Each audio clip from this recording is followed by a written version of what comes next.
destination for the faint of heart. For some, the journey is overwhelming. For others, exhilarating. To be at your best and still searching for more. It is heart and soul, where lifelong goals are finally attained and rewards sweetly savored. It's where every skater wants to be, but only a chosen few arrive.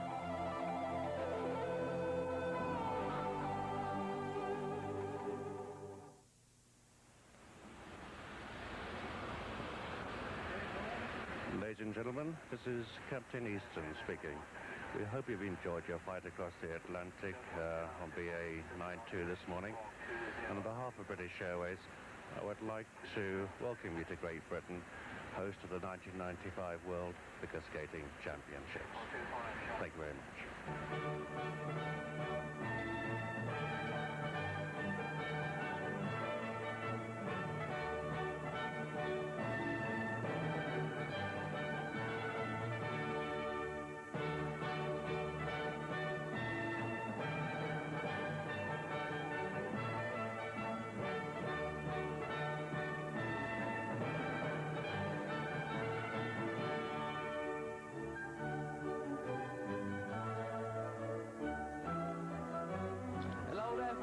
In Birmingham.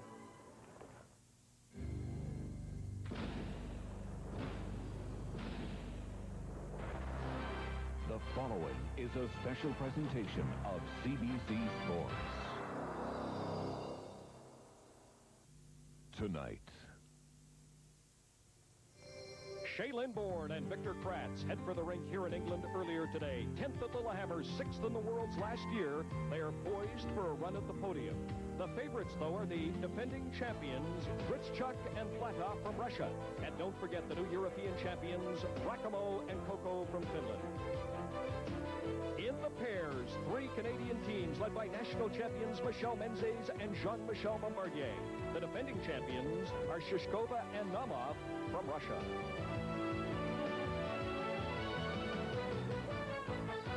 from Birmingham, England, CBC Sports presents the 1995 World Figure Skating Championships. Now, here is your host, Brian Williams. We're at the National Exhibition Center outside Birmingham, England, the first time the World Championships have been in Great Britain since London back in 1950. Good evening, everyone, and welcome to the first of 6 nights of primetime coverage from here at the 1995 World Championships. Now, the big story for Canadians is a developing story involving the defending world champion Elvis Stojko. This videotape shot earlier today in practice when he falls and falls hard.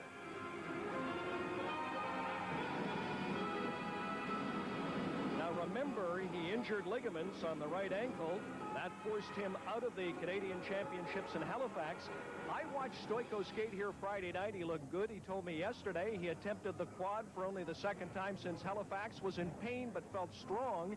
He told me a short time ago the right ankle is bothering him. Hopefully, Stojko will join us here in the arena within the next 1 hour or 90 minutes. Now, speaking of champions, sad news for Canadian women's champion Nettie Kim, the high school student from Earl Haig Collegiate in Willowdale, Ontario. So many competitors for men and women, they have qualifying. She was 14th, so Nettie Kim did not qualify. Jennifer Robinson will represent Canada. Tonight, it's the dance in the pairs, and you know, for the first time since 1988, Lloyd Eisler and Isabelle Brasseur are not representing Canada in the pairs. 3 Canadian teams, not much of a chance for a medal, though. The Canadian champions, Menzies and Bombardier, should be in the top 10. Now, it is a different story in the dance. Shaylin Bourne and Victor Kratz could be on the podium. They are coached by the Russian greats, Klimova and Ponomarenko. We will profile their coaches here tonight. So it's a busy night, a busy week. And right now, let's go down to the other end of the arena here in Birmingham. We say good evening to Barbara Underhill, Paul Martini, and Chris Cuthbert. Chris? Thanks, Brian. Good evening, everybody. This is our 5th World Championships together. Looking forward to it, although it is a bit strange without Lloyd Eisler here because his competitive days at the Worlds date back all the way to Martini and Underhill. But it's a new era for Canadian pair skating. Well, I think we all thought that Lloyd was a permanent fixture on this team, and with the retirement of Lloyd and Isabel, they certainly have left a gap. Well, Barb, it perhaps is up to one of these 3 teams that we've got here at these World Championships to pick up where they left off, and I think our best hope lies with our new Canadian champions, Jean-Michel Bombardier and Michel Menzies, as they are the champions, and it's hope that they can come into the top 10. Peltier and Gaylor, this is their international debut, so we can't expect a whole lot from them, and Higgins and Rice have a bit of inconsistency. But it is a wide-open event, I think, and if it's a well-skated event, I think that the favorites have to be the Czechs, in my mind anyway, because I think that when they skate well, they are certainly what pair skating is all about. But they've been inconsistent too, and consistency seems to be the thing that does well here at the World Championships, so you have to look at Stojko Naumov. But I don't think you can forget Václav Stoyer, the new European champions, or Mino San, the American champions. Now, Canada has won a medal in pairs for the last 6 years. Not expected to happen here, but there is talk they could win a medal in dance. Well, I am certainly going to put my money on a medal. I know that you're not quite so sure. They've got a lot of movement because they were 6th at last year's Worlds, but I think it's possible. Well, they've got 2 judges panels on this dance event for the compulsories, which could set the stage for that to happen, but there's no doubt Grischuk Platov are going in as the favorites. After that, I think it's a real duke-out for the 3rd and 2nd, 4th places with Rakamo Coco as well as Magnat Ilvanshi. Well, a woman who was on the judging panel at the Olympics last year joins us again for our coverage of the World Championships. Let's say hello to ISU judge Jean Sam. Thanks, Chris. I'm delighted to be here. Along with the skating at these World Championships, the judging is also important. However, it seems to be one element that in the past has caused some controversy. A large part of this is a lack of understanding of the reasons behind the judging decisions. So, over the course of this week, via features from the Royal Bank Judges seat, I'll provide information from a judge's point of view to hopefully make the judging that much more understandable and consequently the whole competition more enjoyable for you at home. Brian? All right, Gene, again, the program tonight, the compulsory dances, the rumba, the tango, and, of course, the pairs short program. Let's show you the schedule for the week tomorrow. If he's healthy, Elvis in the men's short, the final in the pairs, original dance, men's long program on Thursday, the women on Friday and Saturday. And speaking of dance, Born in France, here are their coaches, the Russian greats, Marina Klimova and Sergei Ponomarenko. Chris? Thank you, Brian. We are ready to rumba with the French champions and the silver medalists last year at Makahari, as well as the European Championships last month in Dortmund, Germany, Sophie Magnat and Pascal Levanchy. Well, I think it's important for them to do a first dance, as they are the 5th ice dancers to take the ice in this competition. And with the number of bodies here, there are 33 ice dancers entered. It's important to come out and make a great first impression. Well, they're very solid compulsory dancers. As we saw at the European Championships, they won both compulsory dances with Rakamo Coco behind them.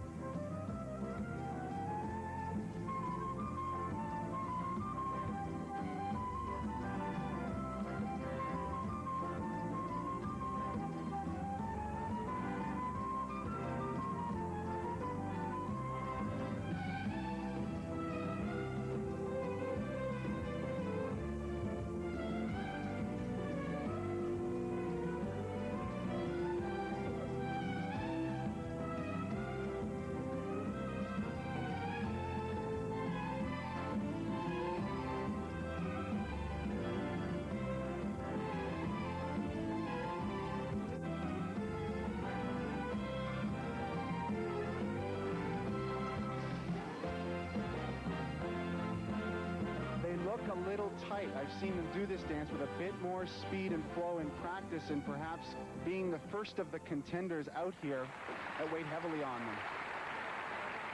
Pascal Levanchy and Sophie Magnat, the French champions who won the compulsory dances at the European Championships. Well, it's important in this dance to cover the ice well, but not look like you're working at getting your speed up. Here we see perhaps the most easily identifiable step in this dance, the big open Choctaw. It's important that they stay close together, no space between them, little gap there. You'd like to see it keep hip to hip as much as possible. their coach, Danielle Maritel. And they are expected to be in quite a battle for the silver medal. It was that close at the European Championships between this couple and Susanna Roccamo and Petri Coco. And I think they were extremely disappointed that they didn't win. After winning both compulsory dances, I think they thought they had a good shot at it.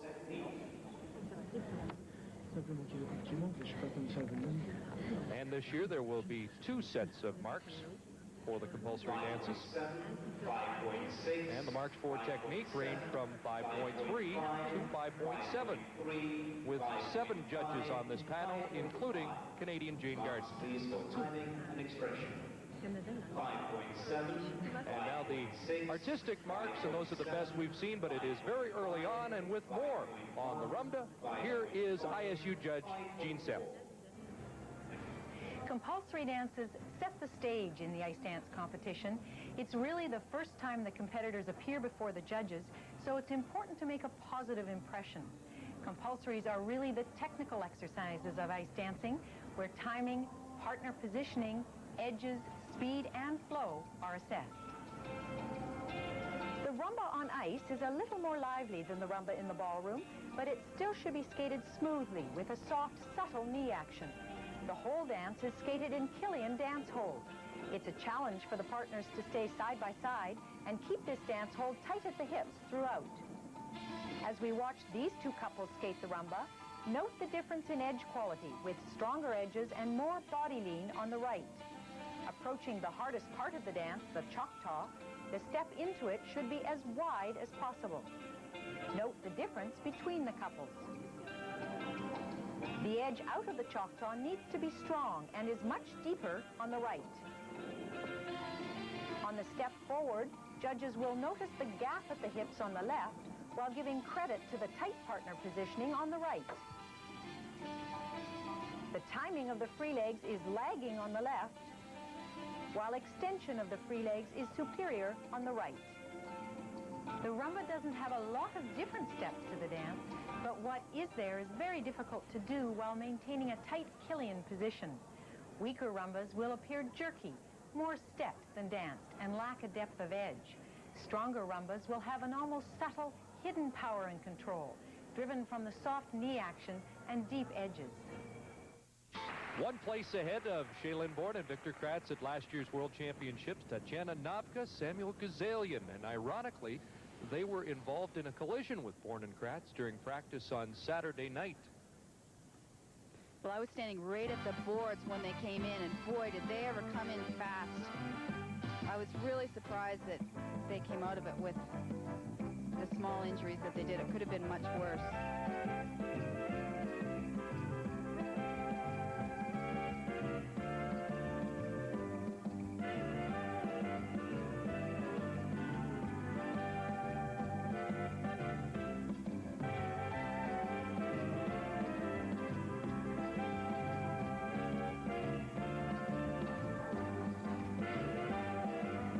Here in that corner, a little bit of scratchiness as they turn. It's one of the things that you're trying to avoid in ice dancing. You want to be as quiet on those blades as possible.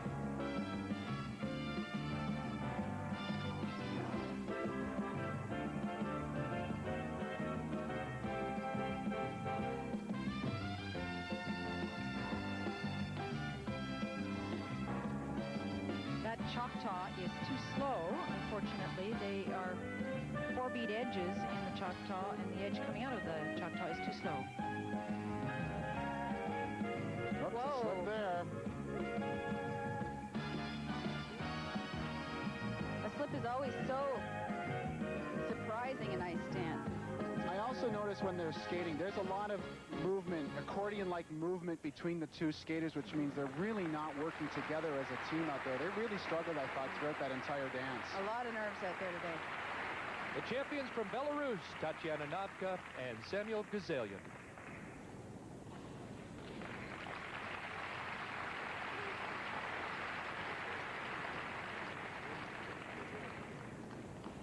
If you look at this Choctaw, the edge, again, out of it is not very strong. Unfortunately, the timing on the Choctaw was too slow throughout the dance as well. And timing is of utmost importance, especially in the compulsory. Now, Jean, where should that error show up in which set of marks? It'll show up in the second mark under timing and expression. And how big a deduction will that be? It's not a specific deduction. It's up to each judge to lower the mark a certain amount, and they'll do that based on how severe they think the timing error was. So unlike the pairs technical program or the singles technical program, it's really judge's discretion? Yes, you're absolutely right. Their coach, Natalia Dubova, and this couple trains under her in Lake Placid, New York. They were 4th at the European Championships. We're used to seeing the marks come up much quicker for the compulsory dances, and with the second set and perhaps that problem, marks a little slower, the technique marks, and what a range this is. 4.7, 4.8, up to a 5.4 from Jane Garden, the Canadian judge. It's confusing because some judges go up on the second mark and some go down. And the second set of marks see 3 ordinals produced, third place, a fourth, a fifth, and a sixth. So Napka Gazalian, not a good start here at the World Championships. Well, here are the 3-time Canadian champions, as is always the case at the Worlds. A great contingent of Canadian fans on hand. Shaylin from Chatham, Victor from Vancouver. And we mentioned that they had a collision on Saturday night. She is wearing a bandage on her hand, but no further damage. Well, she's really downplayed it. She said she's got a couple of bruises, but she's fine. What an improvement this team has made, though, this past year.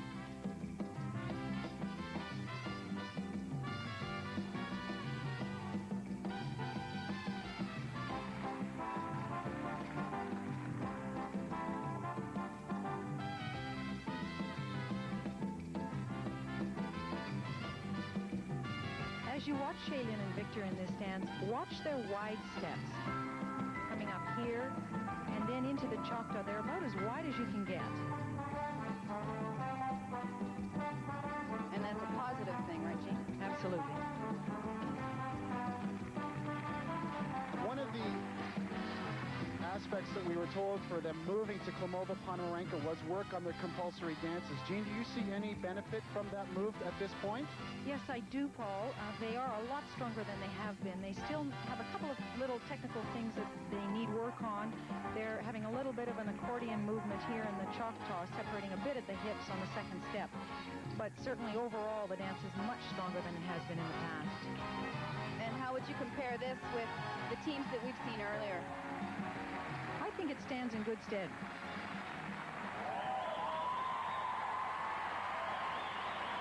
Canadian champion Shaylin Bourne and Victor Kratz. They've just been so confident here all week on practice. Here's a look at that Choctaw. A little off there on the unison.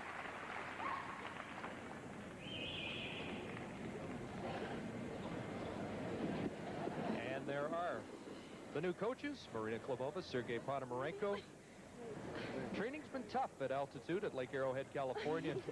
Victor was saying the other day, I just want to compete. Enough training. Let's get on with it. And we'll find out how good a start it is. Thank you. Well, they said it's a very positive atmosphere that they're skating in now, and I think it really comes across in their skating and practice as well. They seem to be having more fun out there.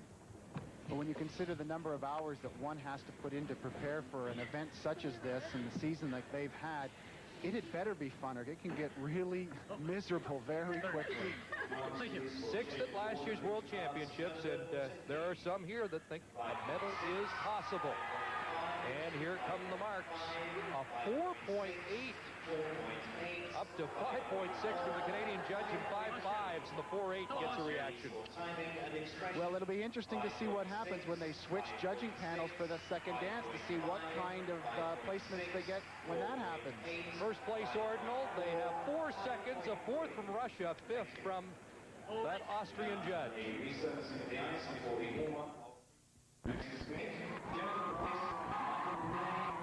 Here are the Canadian silver medalists, Jennifer Boyce of Stittsville, Ontario, Michelle Brunet of Gatineau, Quebec. They now skate for the Glencoe Club in Calgary, and this is their first World Championships. Well, this team is just so happy to be here. They've been so much fun to watch all week long. And after their first practice, he came off the ice and he was so excited. And he said, "This is like a gift from God."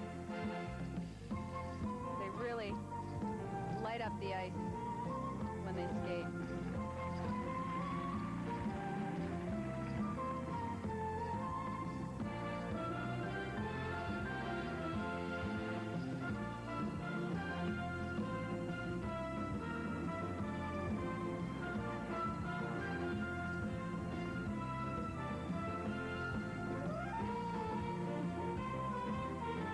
Michelle have a lot to be proud of with this dance. It's very technically correct. They're not rushing anything. They're taking their time. And I think for their first time in Worlds, they should be totally pleased with this.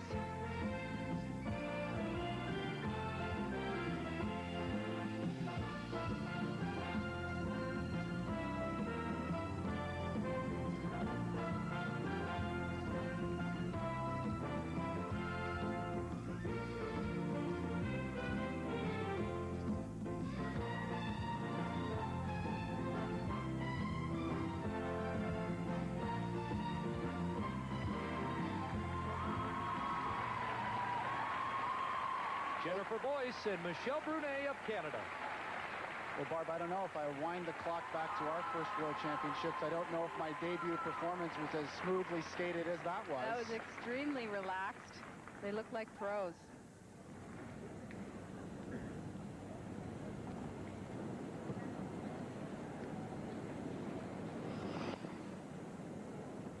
The wide step is lovely. They do step on a proper edge after the Choctaw, and they keep their distance apart from each other pretty constant throughout. Nice unison of free legs after the three turn together. Originally got together at the Minto Club in Ottawa under coach Marilyn Simcoe. People might say, who is this coach, Marilyn Simcoe? But Marilyn Simcoe has the dubious honor, I would say, of being the coach who got Isabelle and Paul Duchesne started as ice dancers. Please, we'll give a voice to Michael Brunet of Canada for technique. 4.2, 4.4, 4.1. Technique marks come up 4.0 up to 4.6. It's a big spread from a 10th place to a 12th and an 18th. They just aren't quite sure what to do. And we have seen that so far throughout the competition as the second set of marks are posted. So not quite a uniform judging panel as we've seen in the past. But it's a nice start for Brunet and Boyce of Canada. Very nice. Next skate, Oksana Grishchuk and Benjamin Platov of Russia. Here are the defending world and Olympic champions, and it's our first look at them in competition this year. Oksana Grishchuk and Evgeny Platov. Well, I think we were all a little concerned when they didn't show up at the Europeans, and a little relieved to find them here. And when we were at the practice the other day for the free dance, I think we were just stunned at how good they look. They really are the class of the field.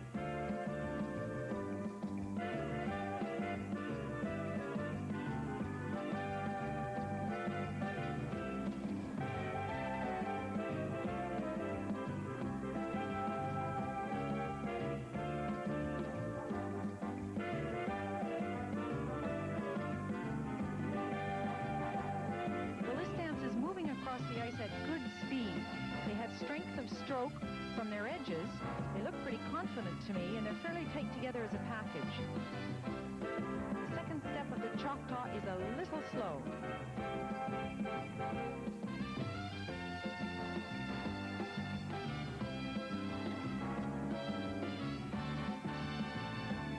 Well, this particular dance only has 16 steps in it. They repeat the pattern down each side of the ice. And I like the way out of every one of the 16 steps, they pick up some speed and some drive. But still making it look effortless. Oksana Grishchuk and Evgeny Platov of Russia.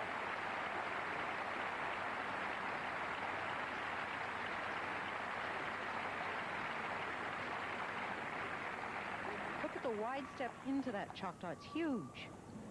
Nice inside edge here. Nice back outside edge on his part, not so much on her part. And a good forward inside edge there again.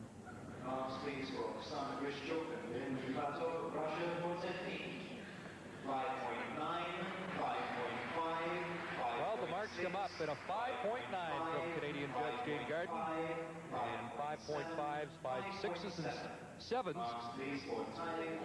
And now the second set of marks, and well, it's not unanimous. They have 5 first-place ordinals, but the Australian judge, the Lithuanian judge, have them seated second. Nevertheless, the defending world champions are in first place. Next to skate, Susanna Ricamo, Here are the 1995 European champions. Susanna Rakamo, Petri Koko. Yes, they're from Finland, and always a great delegation of fans supporting them in their final amateur competition, hoping for a storybook end. The task of beating Grishchuk Platov is a big one, and yet there is room in this first compulsory for them to win. Well, if they're half as nervous as their coach, Martin Skotnicki, Martin has his fists clenched so hard right now. He's pacing like a cat on a hot tin roof, so he really is hoping this team lays down a good dance here.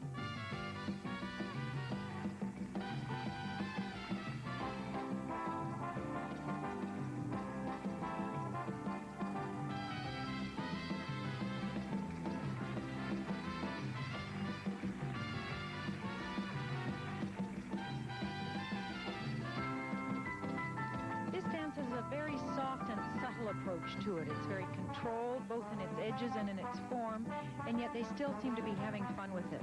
Well, what's great about compulsory dances is everybody has to do the exact same steps, so it's a little easier because you're judging apples with apples as opposed to apples and oranges later on in the free dance.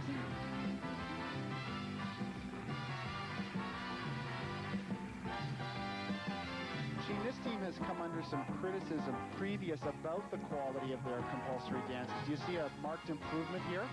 Well, actually, when I judged them in the Olympics, I thought their compulsories were quite strong, and I still do think they're quite strong. Last year's bronze medalists at the World Championships, Susanna Rakamo and Petri Koko of Finland.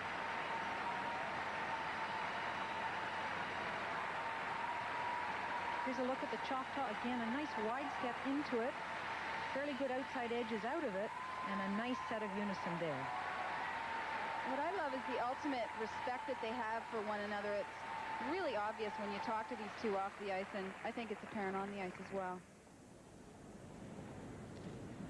And there is the anxious Martin Skotnicki as he reacted to their compulsory dance.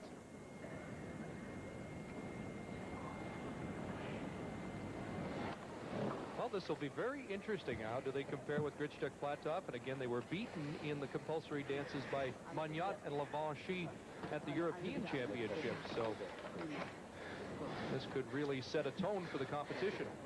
Well, the challenge that all of these dancers have is the fact that when they come out to do the next dance, which is the Argentine Tango, it will be in front of a completely different panel of judges. They'll have to win them over as well. Last of the 33 couples in the first compulsory dance. And here come the marks. 5.5 through 5.8, the range for technique. Marks, please, for timing and expression. 5.8. And the second set of marks, they have first place ordinals from Australia and from Finland. Well, certainly not a commanding win for Grishchuk Platov. Not at all. Rakamo Koko second ahead of Mongnat Levanchy. This could get very interesting. And so the standings after the first compulsory dance, the defending world champions Grishchuk Platov with the lead. Rakamo Koko are second. Then Mongnat Levanchy, the second Russian team, Krylova Ovsyannikov, Horn and Kratz of Canada are in second place. And the second Canadian team, Boyce and Brunet, are 19th. It's a cool, wet Tuesday night as we welcome you back to the arena at the National Exhibition Center here in Birmingham, England. CBC's continuing coverage of the 1995 World Figure Skating Championships. Still to come, Shailene Bourne and Victor Kratz. Kratz and Bourne have moved their operations south to California. The reason is they're now being coached by two of the all-time greats. Leningrad. It is now rich in history, but little else. And for the top skaters, life is even tougher now than it was when they received special treatment under communism. It is a very different setting here in Lake Arrowhead, California. This is now home to the ice dancing greats Marina Klimova and Sergei Ponomarenko. 3 times they were world champions, and with this performance at Albertville, France, they would win the gold medal at the 1992 Winter Olympic Games.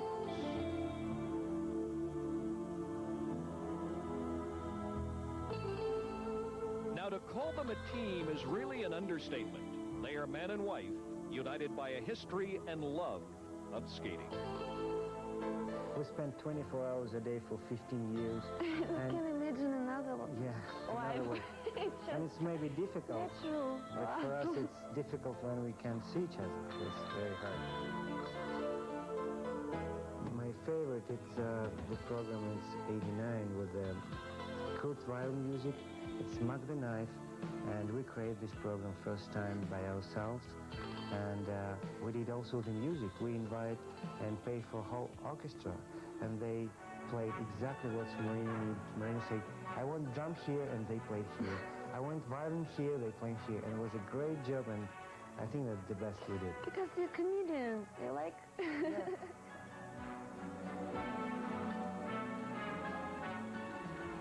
We're the kind of people, we see the target, and we move to the target, and we should fulfill all we need to be the best, or to, you know, to see the top or the target, or doesn't matter. And we finished our amateur competition because we reached everything. We were world champions, Olympic and European and so on. Then we have everything in professional competition also. But now we're interested to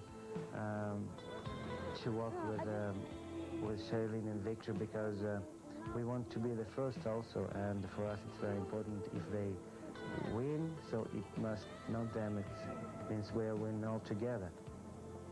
We want to continue to do the shows, maybe not so much, maybe just 3 months in a year, and also want to have a baby, and which is the time, I think, because we want to change our life like really fast, really 90 degrees, and I think we need this. Yes. Agree? Yes. So there's agreement on a family, and also agreement as to their future in the sport that has dominated their lives. World champions on the ice. They hope from here in California to coach future world and Olympic champions.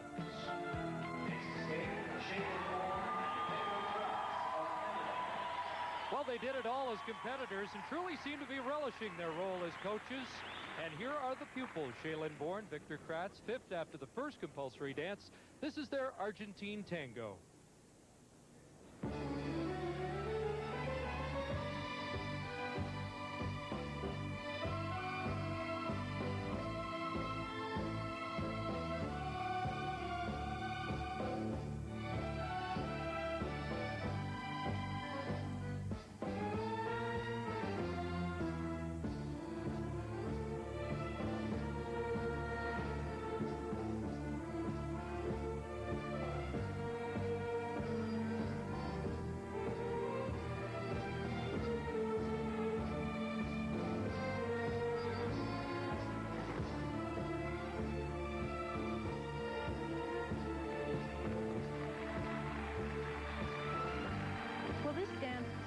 Shows off Shailene and Victor's extremely strong edges.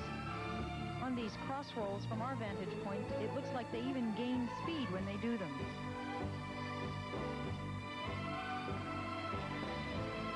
They're always extremely tight together.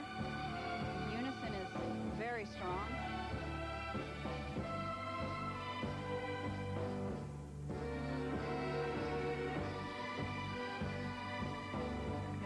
Their upper bodies, they hardly even move.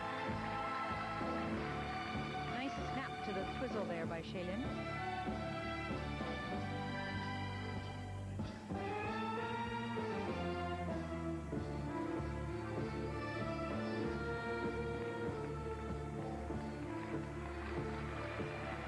But with a brand new set of judges for this second compulsory dance, have to see if they can convince this panel that they're better than a fifth-place team out here today. Well, Paul, every judge is critical.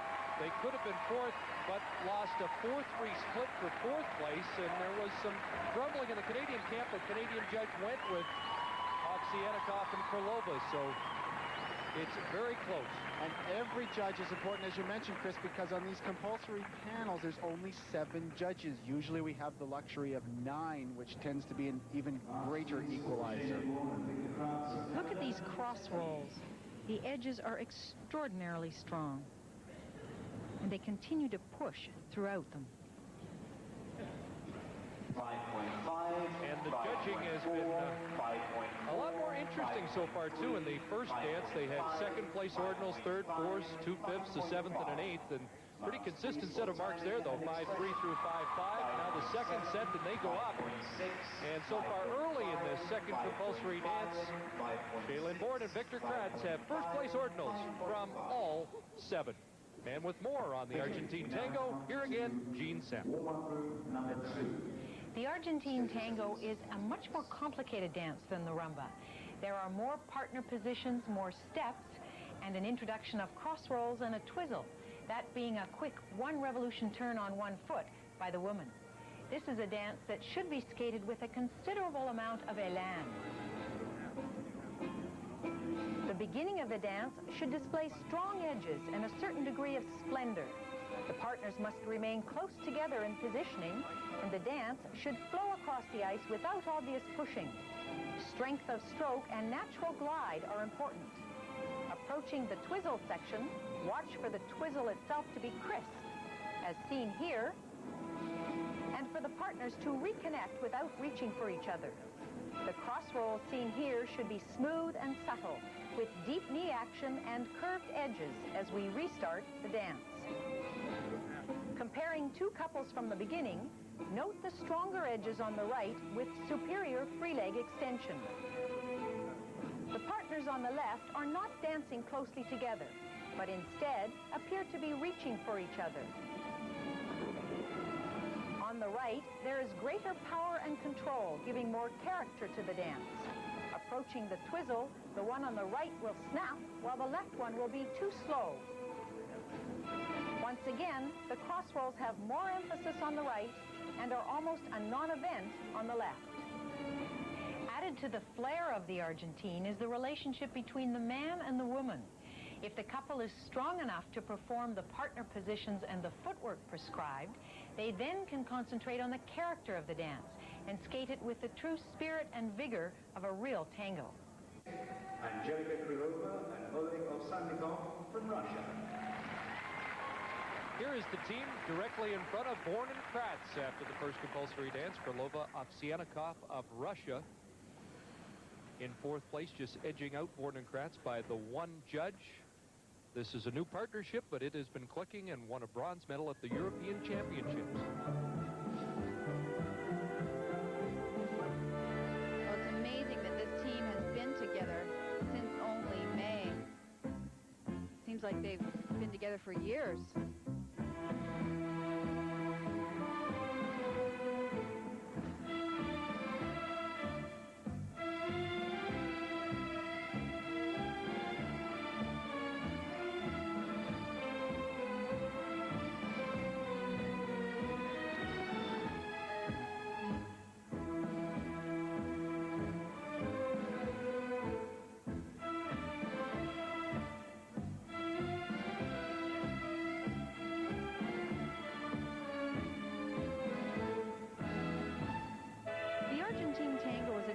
Edges and controlled power and knees.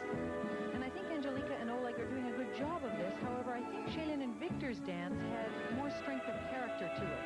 It was a little more sure.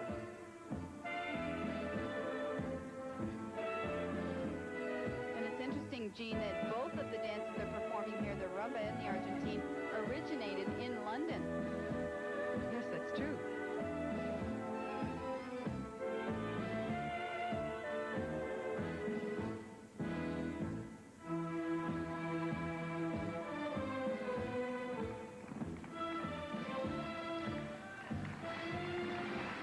Angelica Krylova and her new partner, Oleg Ovsyannikov.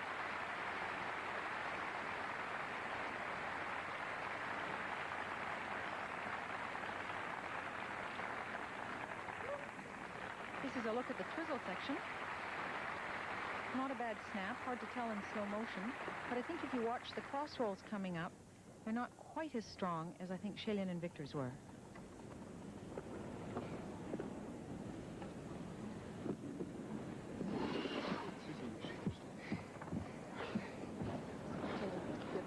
With their coach, Natalia Linacek, Angelika won a bronze medal 2 years ago at the World Championships with her former partner, Vladimir Fedorov. Well, there's an interesting story about how this change of partnership took place. Apparently, the story goes that one day Natalia just came into the rink with Oleg with her and gave Mr. Fedorov his pink slip. First set of marks range from 5.2 up to 5.5. How will those compare with Warren and Kratz? Please, the timing and expression. And now the second set of marks. There are 3 firsts, 2 seconds, 2 thirds. So Born and Kratz right now are ahead of Krylova Ovsyannikov, so they flip-flopped in this second compulsory dance so far. Winners of the first compulsory dance, but not as convincingly as we might have expected. Oksana Grishchuk and Evgeny Platov. They had 4 first-place ordinals, 2 seconds, and a third. And we've already seen this judging panel give some placements much different from that of the first panel. So well, we it's shall made see. this compulsory ice dance event extremely exciting.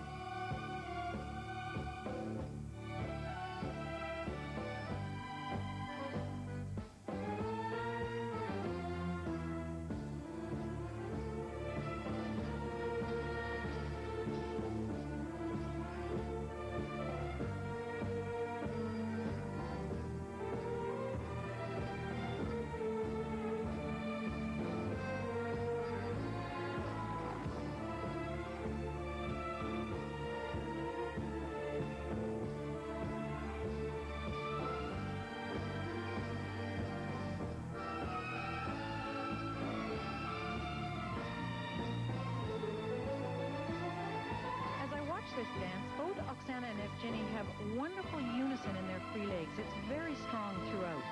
They have a nice tango expression, a good overall attack. Their edges are strong, and I think their timing is fine.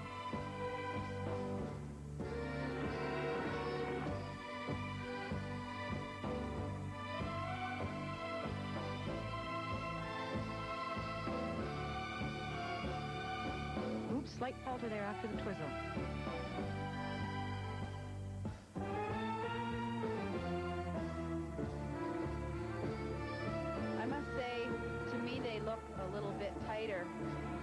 In this dance, and maybe that's just the expression of the dance, but it could be the fact that they're also very surprised that they're not winning this over with 7 judges.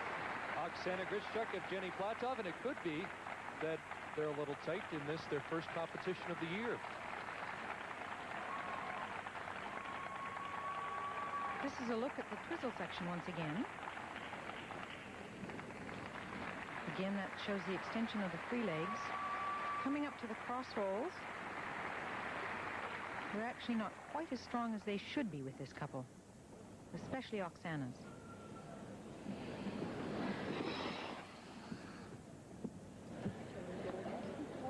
Well, we were told that they did not. Bronze medalists from last year, we thought they were in a battle for silver. Maybe it is a golden battle between Susanna Rakimo, Petri Koko, and last year's champions, Grishchuk Platov. Will get a better idea of how the two compare after this compulsory dance. And what's really interesting here is that we do know they have an absolutely excellent original dance. We've heard that Grishchuk and Platov's maybe is not as good as this one, so things are really heating up.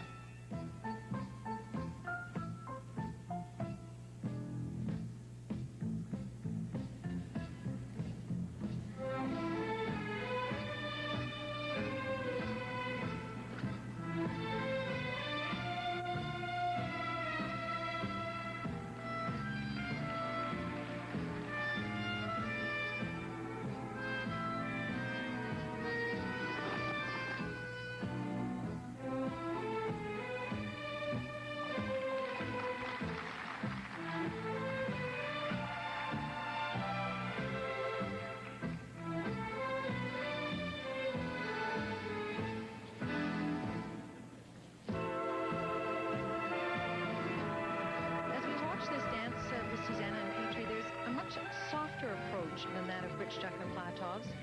The edges are certainly strong enough, but I think I'd like to see a little more Christmas to the tango flair. They don't seem to have the extensions that Gryczuk Platov have. Well, Barb, as you mentioned regarding Gryczuk Platov, I thought, like you, that Gryczuk Platov looked tight. I think these guys look tight as well. I think both of these teams realize what's on the line here, and the tension's showing. I thought both of them had easier going rumbas than what we've seen them both do here in the tango.